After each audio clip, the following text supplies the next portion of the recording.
What's up, everybody? Welcome back to the Dual Screens podcast. I'm one of your hosts, Steven Fontana, and with me, he's over there in the other box, Andy SMAcus. How you doing, buddy? Did you ever read a game description that totally makes you fall in love with games all over again?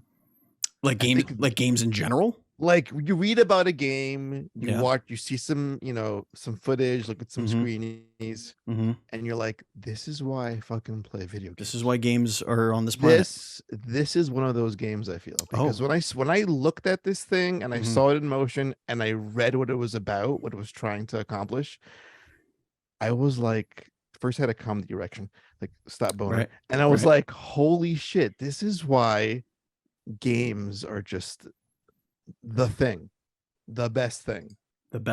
And I love them. And I will never not love them because games like this, today's guest joining us this week is the whole team. Black Salt all Games. I was prepared to have Joel here. I don't know which one is Joel. Raise your hand if you're Joel. Guess I was gonna guess. Hello, Joel. All right, so you are on my right. So right now in the center, who do we have in the center here? Alex. Yeah. Joel, Alex, and Mikey. All right. Well, that's not. I could remember things. I'm not gonna names. I'm not gonna remember any of this. None of it. Black Salt Games, the developers of Dredge, a cosmic horror fishing game. Come on now. Could you not? I mean, I could. Could you not? Like, how hard did I fall in love with this game when I first saw it? Like, incredibly. Yeah. Welcome to the show. We appreciate you joining us on this evening. Where are you guys based out of? So we're in New Zealand, quite a long way away. Okay. Yeah.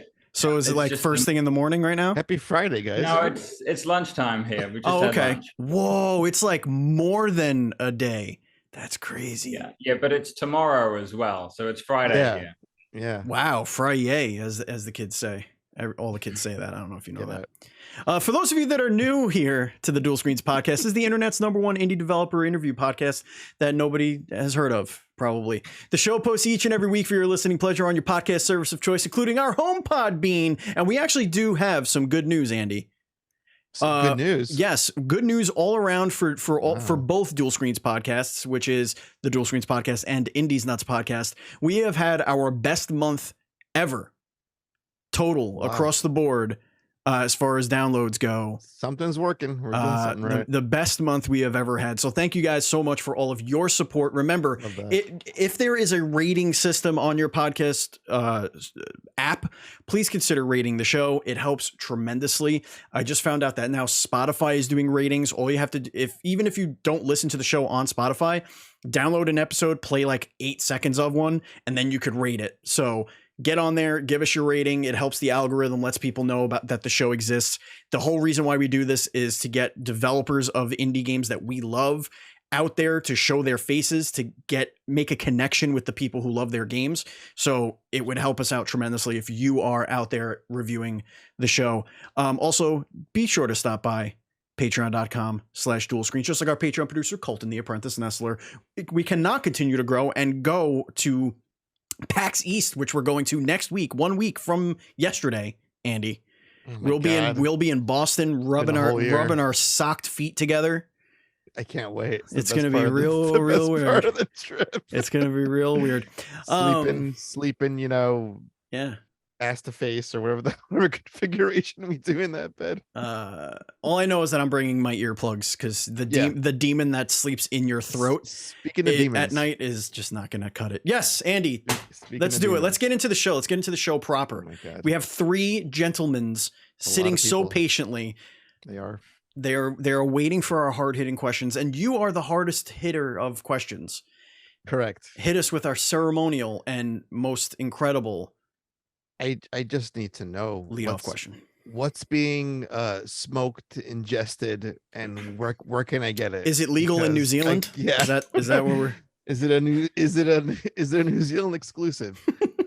Because it's not legal in New Zealand. You're licking kiwis to get the inspiration for this incredible. Again, but seriously, where does an idea like this even begin to come from out of your twisted brains? It's really hard to pinpoint it. I feel like some days the idea, I remember the idea coming to me like fully formed, and in other days I remember it coming sort of more piecemeal. But it's one of those things, you know, cosmic horror fishing. It's something that just feels right together. You know, when we describe the game, a cosmic horror fishing game, people are surprised, but then they immediately say, "Oh yeah, that makes sense. Why hasn't that been done before?" Yeah, we get a lot of why hasn't that been done before? Yeah, it's definitely one of those sort of like, oh, tell us about your game. It's a cosmic horror fishing RPG. Mic drop, and then it's just like everyone just gets excited about that. You don't even need to show any of the game. It feels like half the time. It's just that idea in itself is just really exciting. There's something inherently terrifying about the ocean at night that it just makes sense. You're alone, it's spoopy, and now you have just some sort of spirit Cthulhu it's craziness happening. Yeah, I think you've hit the nail on the head, because you don't really need to add a lot on top of the ocean to make it freaky, right? Like when we prototyped this game years ago now, you know, that we didn't have time. We spent 2 weeks on it. We you know, chucked a monster in there, but it was scary enough without that. Just some fog and the darkness and a really pitiful lantern on your boat was enough to really create an atmosphere. And the you know, players' imaginations is what really sells the game, I think. Yeah. Awesome. Yeah, and that's like the cornerstone of what makes good cosmic horror, is you don't know what it is that's after you, and you can't really describe it. Even when you do finally get to see what it is that's chasing you in the darkness, it's just this thing that your brain can't even begin to comprehend that it exists somehow in reality. Yeah, and you don't need to describe it at all, because people fill in those blanks. And some of the ways we sort of approach the storytelling in the game is to just hold as much back as we could, not tell people, not show people, because, you know, the unknown is creepy. Yeah. So you could, this is just going to be a simple question. It's a yes or no.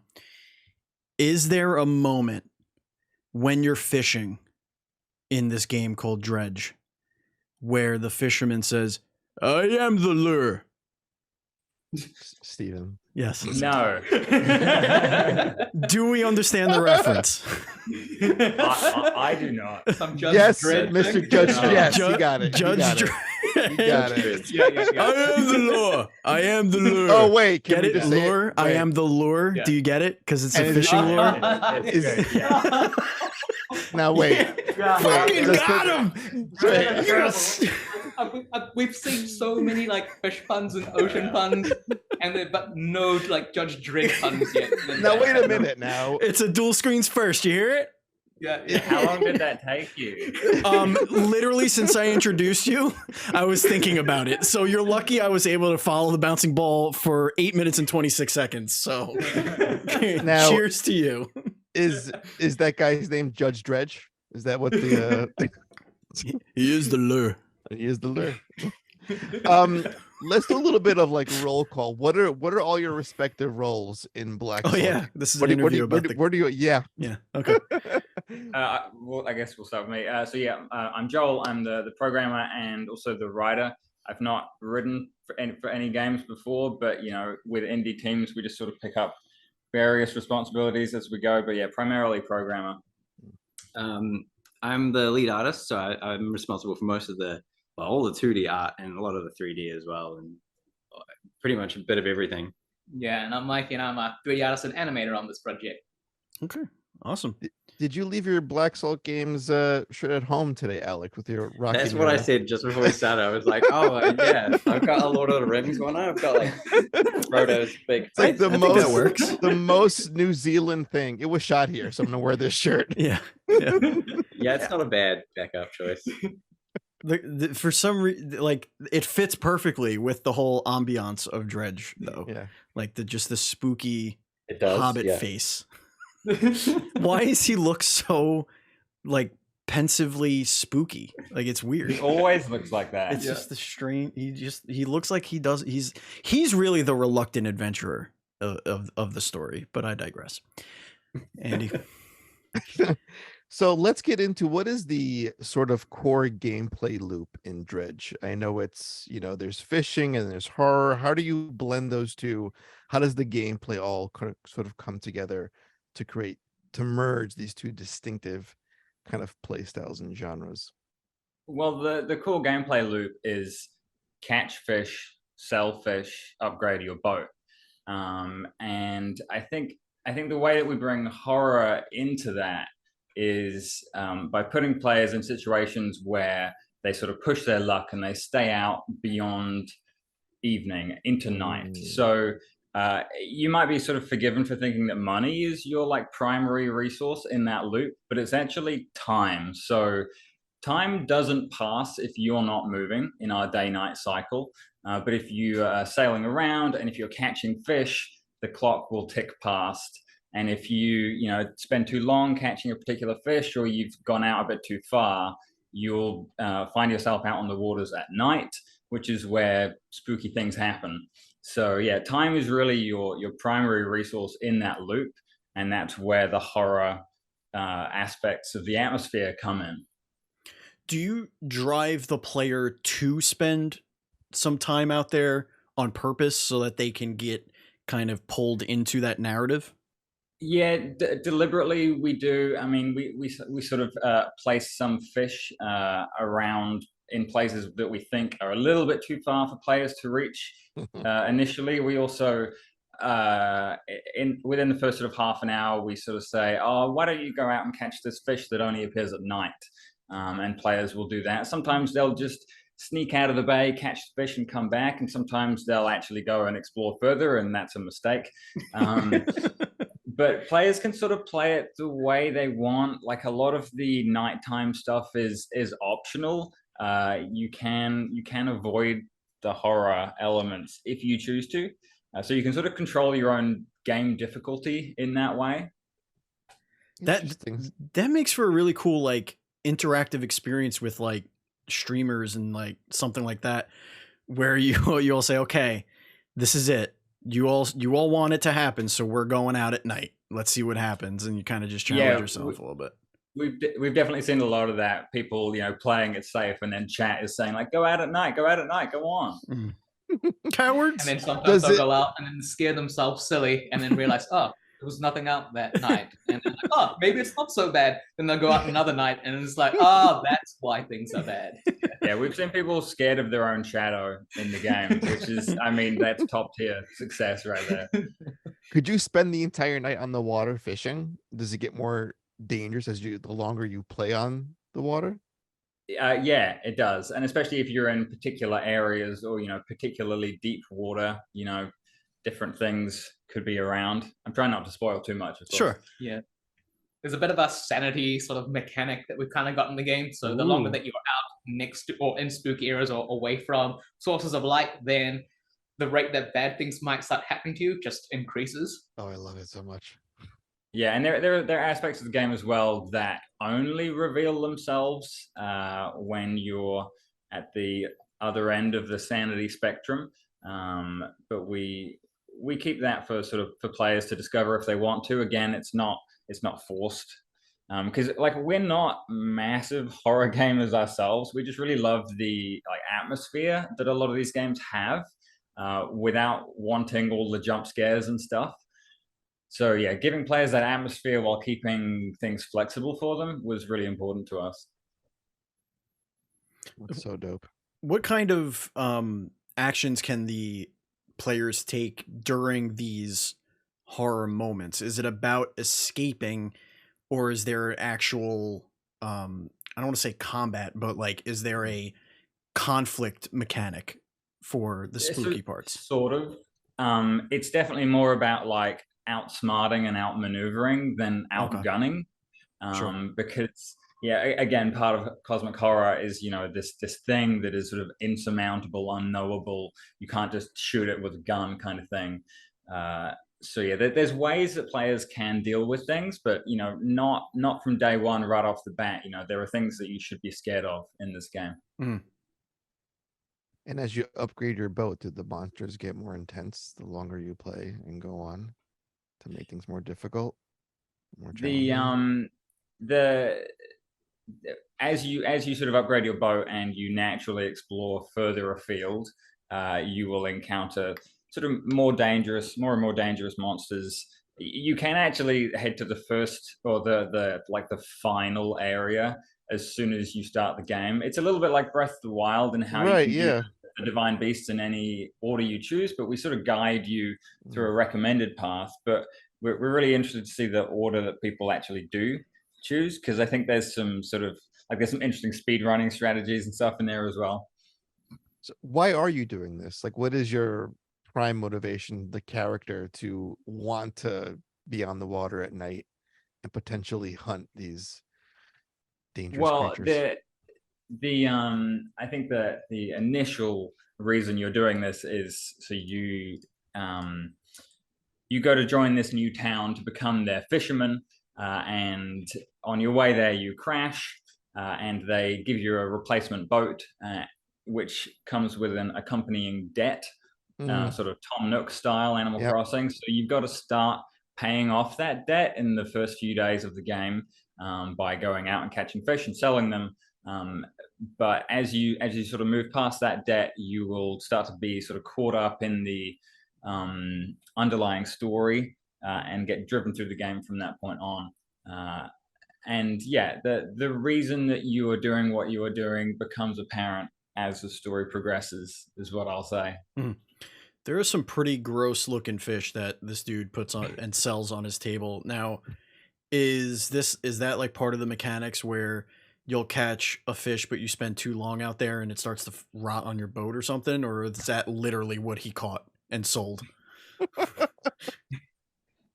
Yeah, well, we do have like a freshness kind of mechanic where your fish will rot, but you're probably talking about our aberrations, which are the aberrant fish, as the name suggests. They're all kind of mutant and weird, warped by some kind of like unknowable power of the deep.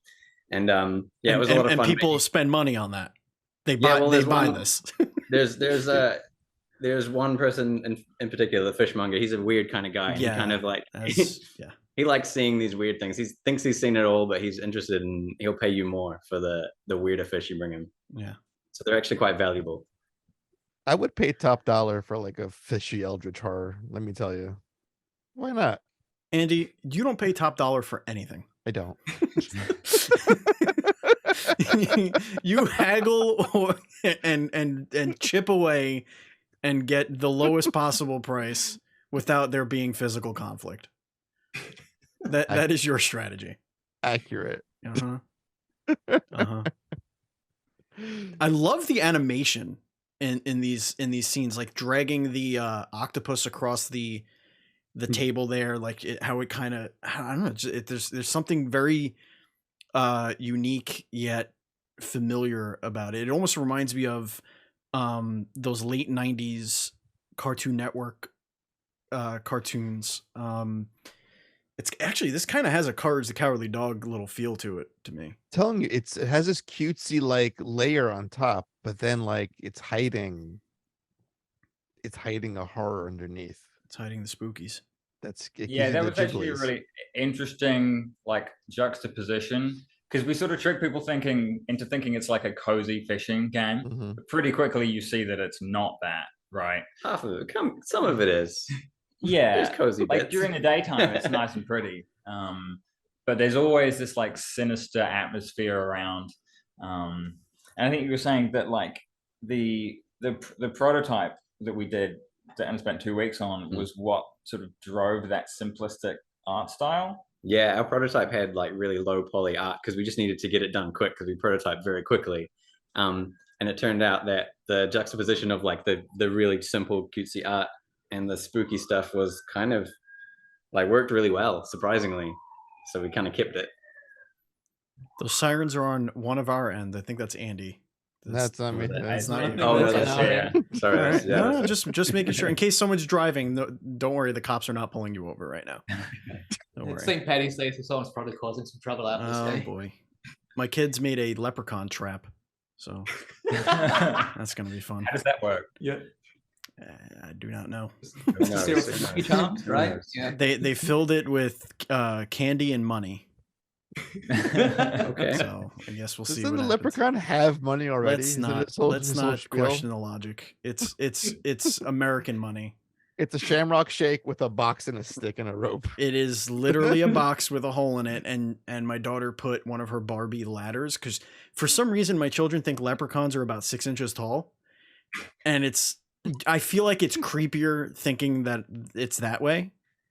There's some sort of eldritch horror that they're thinking, but they set up one of their cameras, one of their like baby cameras, and plugged it in and to capture this thing. They don't realize that camera does not record. It's just for live feed, but you know, whatever. We'll figure something out.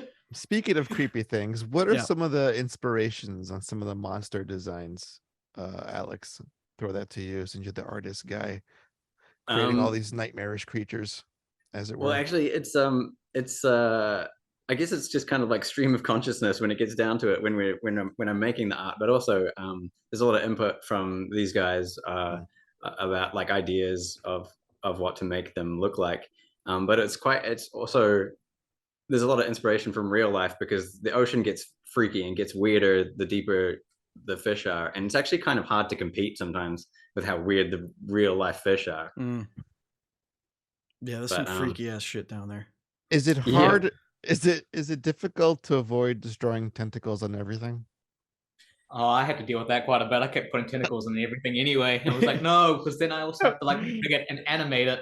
And then it's like, oh, that's far too much effort to kind of go through to add a whole bunch of tentacles onto everything that we're doing. And then to actually get them to run on like the Switch when we're already kind of limited by how many animations or rigs and joints and stuff like that to keep things optimized to run on that. So I was like, oh, I guess we got to get rid of some tentacles then. And I did try my best to just, fall back to, you know, the tropes that you're used to, like tentacles. Yeah. 3 heads. Tentacles, 3 teeth. heads. Yeah. You know, I did. Yeah. What a fun problem to have. It's always fun to just put human teeth on fish, though. That works. Yeah. That works. Oh my God. Putting human things onto like fish and stuff like that, that's always creepy. They do that in Pokemon. Like they make Pokemon. There's a Pokemon called Bruxish, and it's got human lips and human teeth, and it's fucking gross. Doesn't an actual fish have human looking teeth? Yeah, there's one. There's that one. There is that one. Yeah. Is that the oh shit. It's like something fish. The blobfish? No, I forget. It's got like a human looking nose. Yeah, it's the one that's got like that big nose. That was probably the missing link. We should probably figure that out. That could be us before we got on land and started walking around. Just kind of like stuck. You never know, man. We used to I heard that we get the hiccups because it's an old ancestral calling back to when we had gills and couldn't breathe out of the water. And I heard that if you tell yourself in your head, I'm not a fish, I am a human, I breathe air, your hiccups will go away. And I did it, and it fucking worked. So, you know, make fun of the fish with the human nose, but, you know, there's something there. There's something to be said. I'm looking forward to getting hiccups now to try that out. I'm telling you, man, it's weird. If that works, that'll change my whole perspective of the world. I'm telling you, man, it is a strange thing. So you upgrade your boat. That's part of the the carrot at the end of the stick, as it were. Are you also upgrading your fishing equipment, or like is that part and parcel with the boat? Is that a separate mechanic? Yeah, it all sort of feeds into itself from this core, like we have this spatial inventory system. So you sort of play inventory Tetris. You start out with this sort of vaguely boat-shaped grid, and you've got a fishing rod and an engine in there. And as you catch fish, they slot into your inventory and they have different shapes. So like mackerel are like 2 cells and they're straight, and then cod is 3 cells, but it's like an L shape. So you're sort of tessellating your fish in, trying to like maximize your profits for the day. And then you get back and you might buy another rod, which will allow you to catch fish faster, but it takes up space in that inventory. Or you might buy an engine, which allows you to get places faster before the sun sets. But again, it takes up space in your inventory. And you can eventually upgrade your boat to make the inventory bigger, fit more engines, fit more rods and stuff. So it all sort of, ties into your inventory system. Yeah, like there are different types of fish that require different types of rods. So we've got how many different I think types? 7 or 8 different types. Yeah, so there's like, those sort of like rods types, and then they all catch different fish, which is part of that whole, okay, I've caught pretty much most of the fish here, but to get the bigger ones, you need to get a different rod which catches that particular fish. And eventually you'll find yourself with, all right, I can fit 2 of these rods on my boat, but I can't catch this particular type of fish anymore. So then you end up trying to juggle what sort of equipment you kind of put on if you're going up to a different area, because all those different biomes, they'll have different types of fish. And you'll go, I need to have this particular rod for this particular area, and then change up your entire equipment on your boat, just so you can catch the fish that are in that particular zone. So we turned your inventory into also your equipment loadout, but it's also your health bar, because if you get attacked by something, or if you like clumsily drive into a rock and take damage, you will lose a cell in that inventory, sort of at random. A spot will get damaged and you can't place things into that spot anymore. If that damage happened to hit an engine, that engine's knocked out and suddenly you're going a lot slower.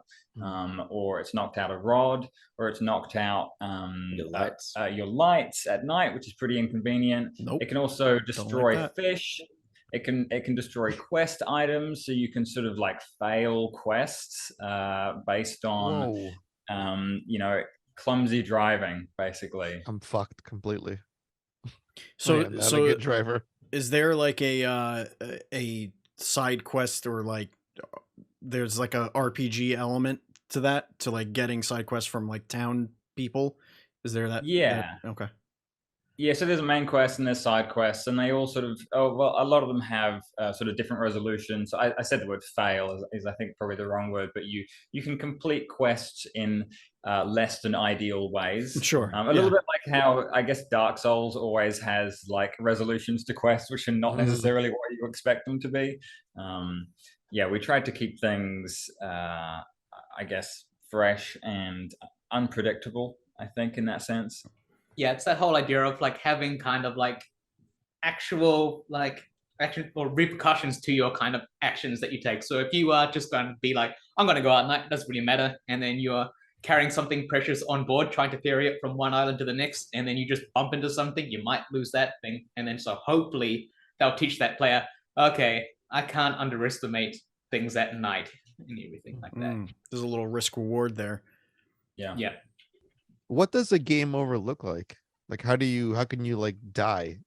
Can you even like die in this game, or if the boat like you can take too much damage, and as you upgrade your boat, your sort of max health, the number of hits you can take goes up, but also as you sort of reach the harder areas in the game, things will also hit you much harder too. But yeah, there is a game over state, but it's not like a roguelike. You just sort of load back to your previous Good. save. Yeah, thank you for that. It didn't really make sense for it to be like a primarily story-based game, but also a roguelike. That just didn't sit well with us. So it's a I'll say a normal game with save slots. Yeah, he is the lure. I will think about that forever. No, I hate you now. I can never watch that film without thinking about. Because you watch the film often. You know what I do? Every once in a while, you throw Judge Dredd on. Circa 1996, 7, whatever that was. Not? I watch it after I watch Total Recall. Right. Yeah. I've seen both. There's the reboot, and then there's the old Judge Dredd, right? Yeah, I've seen them both. Yeah, I've never seen it. Oh yeah, you're missing out. It is some quality classic cheese. It's all good in different ways. One of Rob Schneider's most iconic roles. That is true. That was a Rob Schneider flick. That is. I definitely forgot about that part of it. Yeah. Yeah. Shoulder pads. Shoulder pads are big in that dystopia. Huh. So you said you go island to island. Are there like home bases on these various islands, or is it like just an island to explore? Yeah, there's a number of different sort of spots of civilization or remnant civilization that you might find, and there's sort of 5 distinct areas that are all pretty different from each other. And yeah, there's inhabitants in most of these places, so you'll meet different characters which will have more side quests for you, maybe some answers to some questions, maybe some more questions for you. Yeah, it's a full, I think I describe it as like a small open world. Yeah. But there's still quite a lot to do in it. Like we've packed something into pretty much every island that you can find. A smopin' world, Andy. Yeah.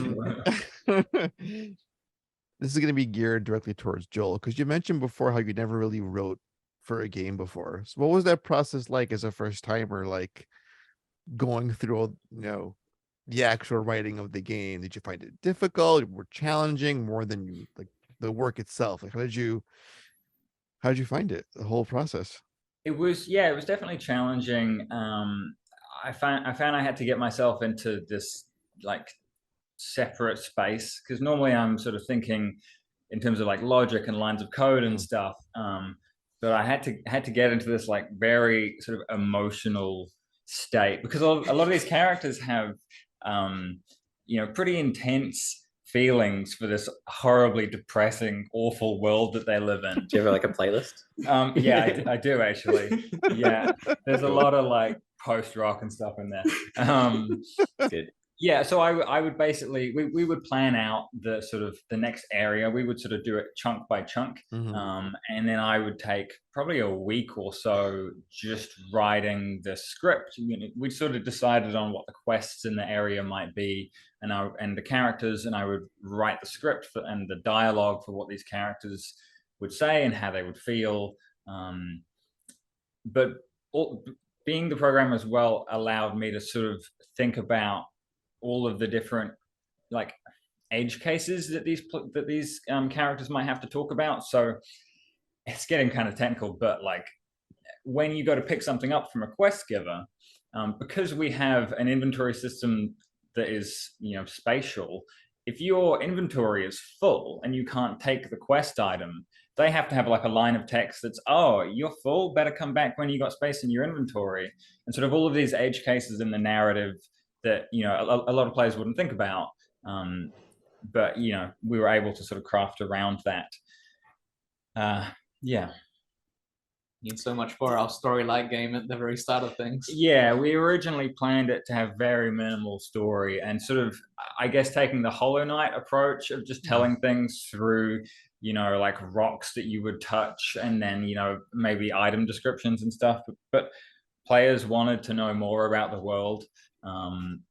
And we tried to keep the dialogue really light. We never wanted players to have to read paragraphs of text to interrupt their exploration. So we kept it to like 5 lines at a time at the most, unless you wanted to ask for more questions. So we keep it light. Unless you want to really read into it, there's a lot of optional, dialogue and extra stuff you can really get into. Yeah, it's like all the kind of things you can find in the world, like there's messages in a bottle, and then that's where we've literally got like, all right, here's a long expose of just more backstory. And then for the people that go out and find those things, they figure out more about the kind of story behind the story that we're trying to tell the player as well. So for those that explore things, there's so much more to find than what we kind of present to the players just through the main quests. I think that's what I'm looking forward to the most, like a YouTube video post-launch where someone's like speculating on how something might have gone down. I'll be really interested. If we get that, then we've made it. I want that expose video. Steve, let's plan an 8-hour video essay about this game post-launch. Let's do it. Let's do it. Capture your gameplay. Actually, screw it. You guys send me some B-roll. Send me 8 hours of B-roll, please. Thank you. Yeah, okay. That'll help. I'm sure you got it. I'm sure you got plenty. 8 hours. We've got like an hour. Yeah. We've got quite a few because I think I've recorded every time I've played through it. So there's usually a bunch of that stuff in there. There's plenty of footage around there, I think, now anyway. What do you want the main takeaway to be from players when they, after a nice little session with Dredge, when they put the controller down? What should be happening inside? How should they feel?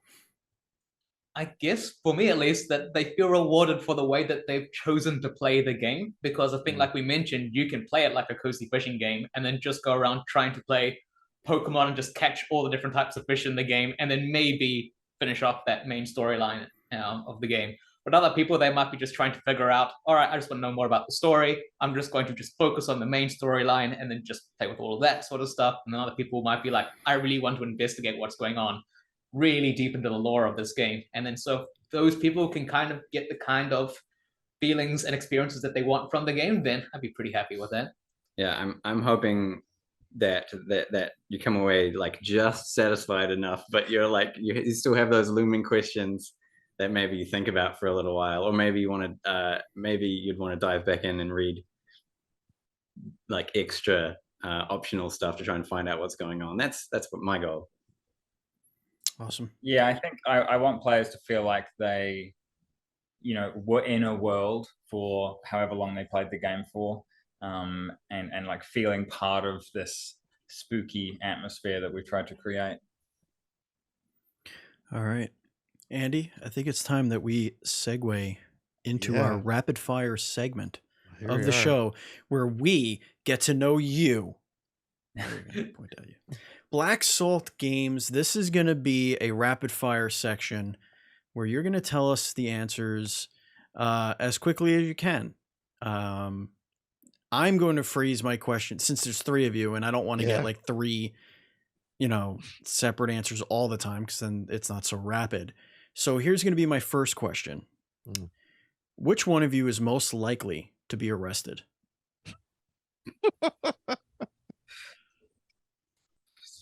This Mikey. Trying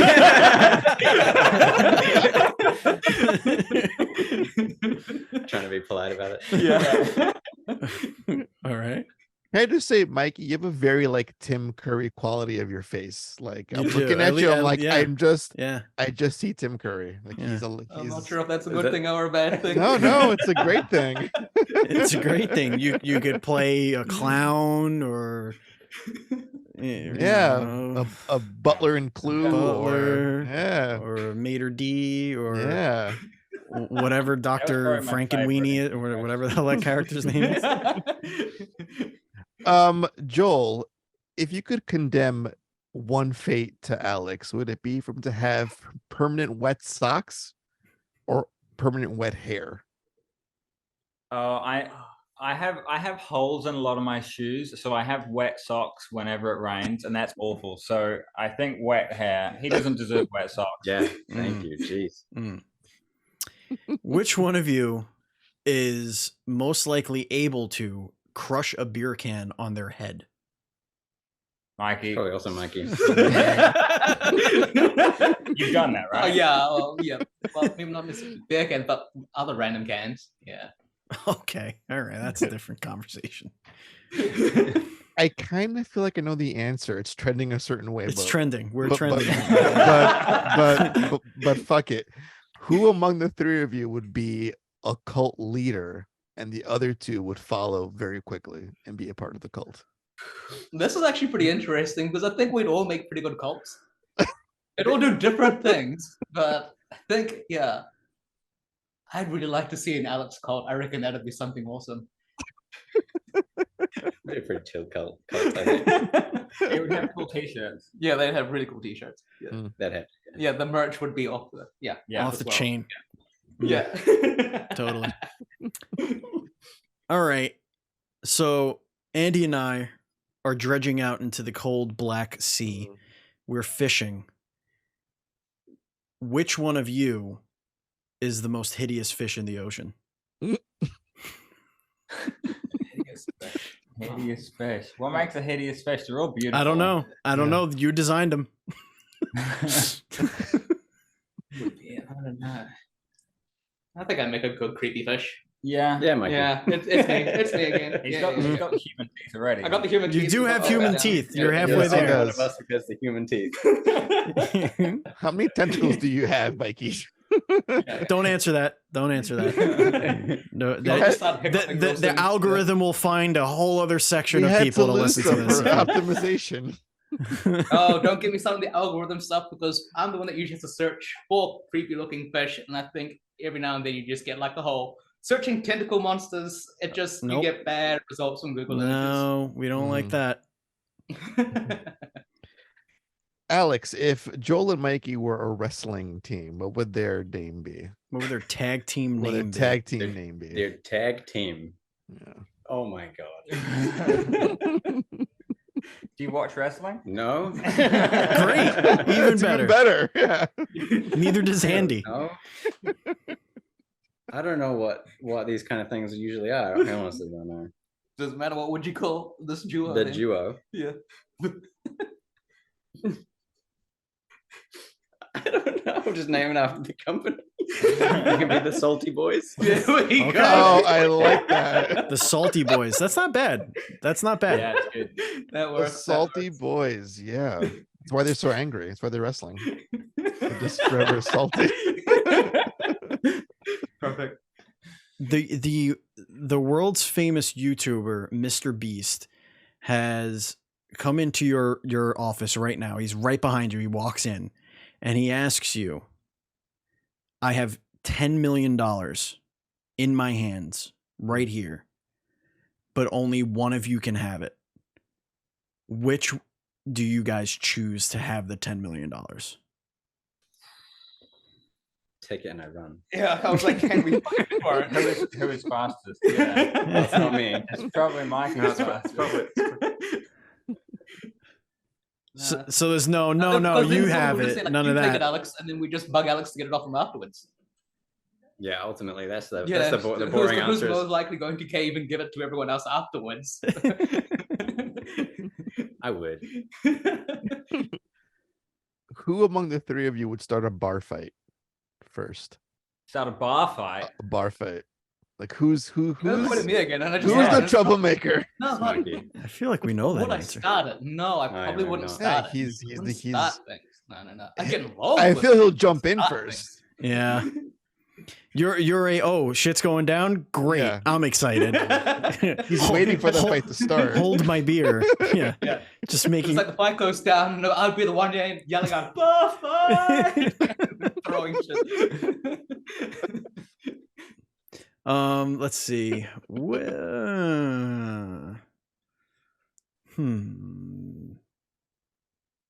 I'm feeling judged. That's good. That's what we want you guys to The feel. point. Yeah, That's what we want you guys We're- to feel. we're doing it right. You're feeling judged. I'm the one that seems to be like, man, this Yeah, guy's I'm sorry. this is whole plan to be paid up with this guy that's going to get arrested for bar fights, and looks like I'm not because shit. He wrestles half the time. And then just poor little wethead Alex in the corner. Yeah. all At I least got. you got dry socks. All right, I think I got one here. You've got 3 superpowers. You have flight, invisibility, Mm. and super speed. Who has what power? Give me invisibility. I'll take flight. All right. If I got super speed, can at least cross oceans. Oh. Oh, Yes, Yeah, I think so. Hey, that wasn't so bad. That wasn't too bad at all. No, that was really good. High So fives the all flying around. shit just take a little bit longer, and I might get sore legs. Easy. If the three of Easy. you were to compete in a rap battle, who would win? a rap battle. A rap Oh. battle. Not me. So it's either one of you guys. Are you good at rapping? No. I'll talk the fastest, but that doesn't make me good at rapping. Yeah, well, it's halfway. Yeah. I think yours would be the funniest. Yeah. We're learning quite a bit here, Andy. We are. It's We're fascinating. learning quite a bit. What you do with that information is up to you. Yeah. Oh, don't worry. We have plans for all the There's information. a special document that we keep. It is. There's a, it's a special hard weirdest drive. spreadsheet. Note to self. Yeah. It's no, we don't write any of this stuff down. I'm running out of 3-way questions here, Andy. I might have to go well- to our classics. Oh, I got one more that they can each answer individually, which Okay. makes I'm kind of curious. Okay, go What ahead. they would say. Oh, I can go. I'm good. Yeah, Good go to Okay. Yeah, why not? We'll start with Joel, Alex, and then Mikey, just so no one's like calling out random talking over. each Yeah, we other. want to keep things Um, organized here on this podcast in case you guys can't tell. Yeah, of course, we're all about the organization here. Run a tight ship. There's a format here. Yeah. If you were given the rights to any gaming franchise to make your own game, let's say like you can make your very own Mega Man game, what franchise would you pick? I feel like I know yours. What do you think mine is? Is it going to be Jack and it was probably going to be Jack and Daxter. That's a good one. That's a good one. Yeah. Why have they not remastered that? Like, honestly, what are they doing? Yeah. The world needs a new Jack and Daxter. Sorely missed. What if I could just have any IP? Whatever you want, yeah. Do a thing with it. Like here, Alex, make us a new so and so. It's probably Dishonored. I don't know. Make okay. Dishonored. Wow. I'd probably put a dark twist in Pokemon. Oh yeah. Yeah. Especially compared to all the amount of times you just see like, oh, here's this latest version of Pokemon, and look at it and like, oh, you've made things worse. Well, aren't they doing that with, was it Pal World? Their Pokemon with guns? Yeah. Oh yeah. Oh yes. It looks like that looks really good mess though. of everything, right? Isn't it like every genre? It looks so good. Wild. Yeah. From the trailer. There are Pokemon that are forced to make weapons, like guns, in like a factory, and it's just, man, it's weird. It's good. But somehow it doesn't feel like a dark take. It feels like a happy take. Yeah, it's like no. They like this. This is what they do. Like they're just fun-loving, gun-toting adventurers. It's really not that different from actual Pokemon. No, it isn't. It isn't. I could just imagine Mikey's like evolution designs. Here you go. Here's the new Pikachu. Why does it have so many tentacles? All have tentacles. DeviantArt would have a that field for an day. idea, like cosmic horror Pokemon. That actually sounds pretty epic. Oh, it does legal sound dope. reasons. Yeah.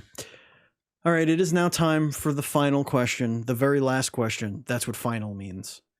It is the hardest question that you'll ever be asked in your entire lives. And whether you get it right or wrong, we'll see. But no pressure either way. Okay? You have to come to a consensus. Oh, you're doing it that way? I'm doing it that way. Okay. Well, you must come to a consensus. Yeah. They'll have to vote. Yes. 2 votes gets it. The question is, Andy or Steve?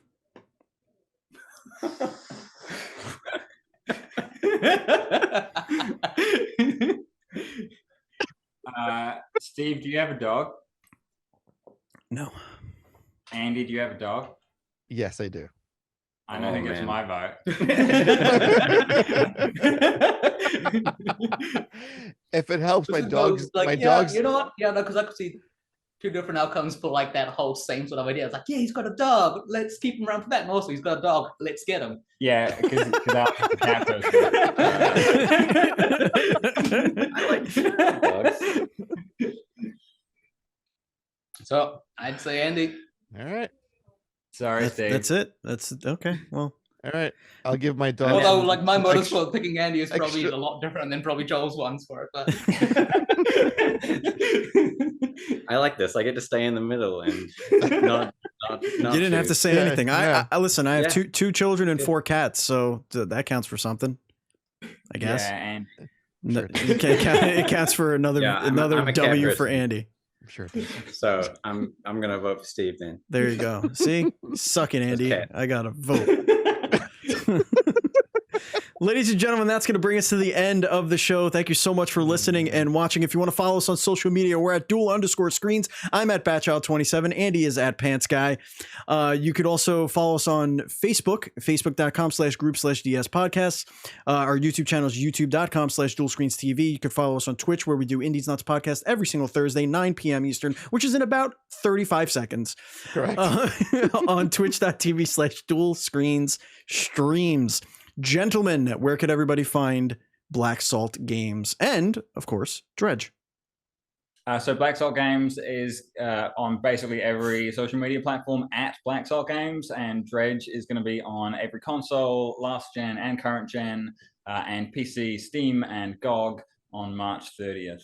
We're very excited for you. It's right around the corner. We can't wait to get our greedy little tentacles on it. Thank you for coming on the show. We do appreciate it.